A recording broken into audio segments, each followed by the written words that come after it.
आदमी की खूबियाँ ही बाद-ओ-बाद उसकी दुश्मन बन जाती हैं। अय्याज की ज़हानत, दयानत, अमानत और अपने आका के साथ वाबस्तगी, कामिल फरमाबरदारी ऐसे अमाल थे जिन्होंने तमाम अरकान दौलत को उसका दुश्मन बना दिया था। अय्याज के खिलाफ उनके दिलों में कदूरत, बुग़्ज़ और हसद का मादा रोज़ बरोज़ बढ़ता ही जा रहा था। उधर सुल्तान का लुत्फ़ करम और जोदो सखा अय्याज के हक में बढ़ रहा था। एक दिन बद्यबाती नम्रा ने बादशाह से अर्ज की कि हम गुलामों की नाकी शकल में ये बात नहीं आ रही कि आप एक मामूली गुलाम अय्याज की अकल बसीरत पर क्यों यकीन रखते हैं। एक ही साफ में खड़े हो गए महमूद अय्याज, ना कोई बंदा रहा ना कोई बंदा नवाज। सुल्तान ने उस वक्त कोई जवाब न दिया और मुसलसिल इस मामले पर खामोश रहे। चंद दिनों बाद दरबार के हासिद उमरा को साथ लेकर जंगल और पहाड़ियों की तरफ निकला। कोसों मील दूर एक काफिला पड़ाव डालते हुए था।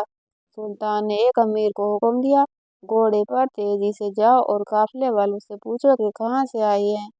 वो अमीर सुल्तान के हुक्म की तामील में गया और कुछ देर बाद वापस आकर बताया कि शहर रे से आ रहे हैं। सुल्तान ने पूछा, काफिले वालों की मंजिल मकसूद क्या है। उसका जवाब अमीर न दे सका। सुल्तान ने दूसरे अमीर से कहा, अब तुम जाओ और पूछो कि कारवां किधर जाएगा। दूसरा अमीर जवाब लाया कि उनका इरादा यमन का है। बादशाह ने उनसे पूछा कि उनका साजो सामान क्या है।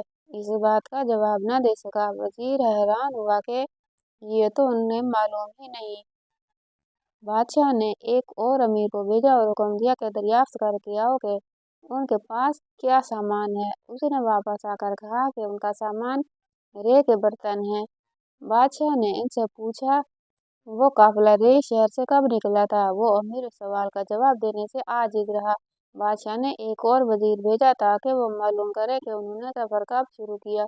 उन्होंने वापस आकर बताया, 7वें रजब को ये काफिला रे से रवाना हुआ। और साथ ही बादशाह ने यह भी पूछा कि रे शहर में अशिया का भाव क्या है। वह सुल्तान के सवाल का जवाब देने से आजिज रहा। इसी तरह बादशाह ने 30 सरदारों को भेजा और एक एक सवाल दरियाफ्त किया। उनमें से हर एक ने इसी तरह एक सवाल का जवाब मालूम किया और वापस आ गया। गाद सब अमीर नाकिसुल अकल और परेशान जहन साबित हुए। काफिले वालों का पूरा हाल किसी ने जानने की जहमत गवारा न की। इस मुशाहिदे के बाद सुल्तान ने बद्यबाती नम्रा से कहा, तुम लोग अय्याज पर एतराज करते हो कि वो इतना मंजूर नजर क्यों है। सुल्तान ने उस पर एक मैनिखेज नजर डाली और कहा, मैं तुमसे पहले अय्याज का इम्तहान ले चुका हूँ। मैंने उसको ये दरियाफ्त करने के लिए भेजा कि काफिला कहाँ से आया है। वो गया और काफिले का सारा हाल दरियाफ्त किया और वापस आ गया। मैंने उससे जो सवाल किया उसने तसल्ली बख्श जवाब दिया। जो मालूमात तुम 30 आदमियों ने 30 फेरों में फराहम की, अब तुम्हें पता चल गया कि मैं इसकी इतनी कदर क्यों करता हूँ। यह सुनकर सब अमीरों के चेहरे शर्म से पानी पानी हो गए। उन्होंने अपनी गुस्ताखी की माफ़ी चाहते हुए कहा, बेशक हम अय्याज की बराबरी नहीं कर सकते। अय्याज की फरासत, काबिलियत, जहानत खुदादाती। तो आपको आज की वीडियो कैसी लगी। वीडियो को लाइक और चैनल को सब्सक्राइब कर दीजिएगा। अगली वीडियो तक के लिए